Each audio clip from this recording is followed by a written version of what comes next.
So, you want to read people like a book? Good, because once you understand body language, it's basically a superpower. You'll know when someone's lying, nervous, attracted to you, or even hiding something. Psychology has told us that over 90% of communication is nonverbal, and most people are completely blind to it. Get ready to log in and pay attention, because this information genuinely changed my life, and I can guarantee it'll change yours too.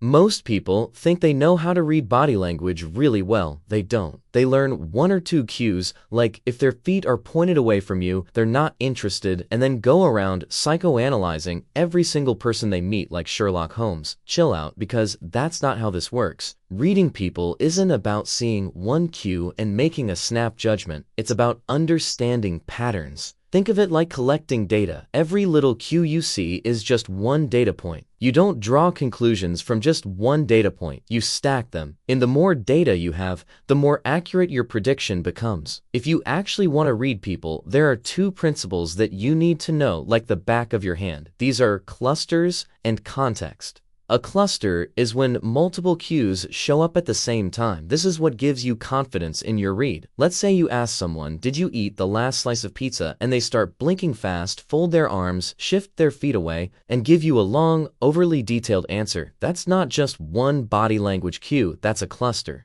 Now imagine they just blinked a lot, but everything else was normal. Maybe they just have dry eyes. That's why we never jump to conclusions from a single cue. One signal is interesting, three or more signals is a pattern. You have to look for the cluster, not a singular cue. The second principle that you have to understand is context. Going back to the example of someone lying, you could see someone acting closed off and over-explaining, then assume they're lying. But what if the room is cold and they just had caffeine, so they want to talk a lot? That is context. You have to watch how their behavior changes depending on what's happening in the conversation. Let's say someone is acting chill and relaxed the entire time you're talking to them, but the second you ask about something sensitive, their body language shifts. They lean back, their arms close in, they start blinking more, and their answers get longer and more rehearsed. That shift, right at the moment the topic changed, that's the context. You didn't just catch a cue, you caught the reaction. So once you understand clusters and context, reading people becomes a data collection process. Watch them long enough and you'll notice what's real and what's off. But now let's get tactical. Let's break down exactly what cues to look for so you can actually do this in real life. The face is usually the first place emotion leaks out. If someone clenches their jaw during a conversation, that can be a subtle but powerful sign they're frustrated, suppressing something,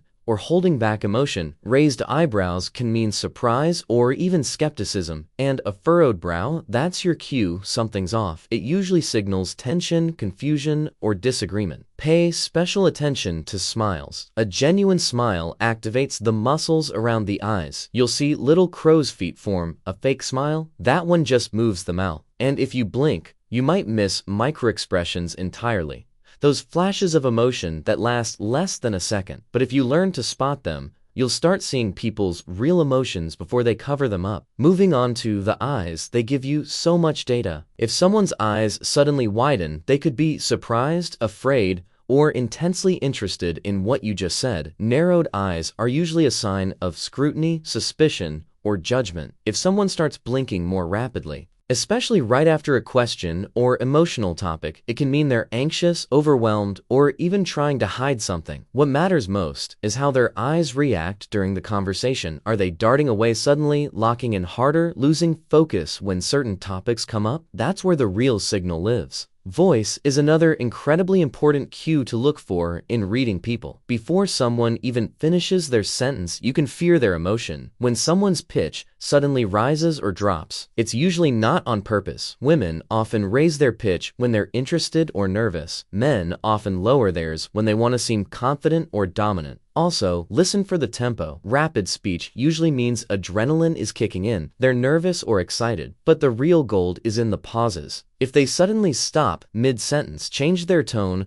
or stumble, it often means there's internal conflict. Their brain is trying to decide how much to reveal. Even drawn-out words like "no way" or "really" can be a dead giveaway of playfulness, flirtation, or disbelief. Tone of voice gives you access to what they're trying not to say. Now, hands are also very important to watch. Open palms usually mean the person is comfortable and being honest with you. Palms facing downward often show dominance or control. Palms facing upward tend to indicate submission or openness. If someone moves their hands towards you, an object, or a person, they're probably into it. If they pull their hands away, that's distance, discomfort, or dislike. You'll also want to watch what they do during emotional spikes. Touching the forehead often means anxiety or overwhelm. Touching the lips can mean nervousness, self-soothing, or in some cases, attraction. The way people use their hands can show you what they're holding back. People spend so much energy trying to control their face, their tone, and their words that they forget to fake the lower half of their body, and that's where the truth often leaks out. Feet pointed directly at you, that's engagement. If their feet slowly start pointing towards the exit as the conversation goes on, they may be mentally checking out. Next time you're in a conversation with someone while standing, notice how when the conversation starts to get dry or come to the end, the other person, or even you, will begin to move your feet around. Readjusting feet, rebalancing, and stepping around is your cue to either end the conversation now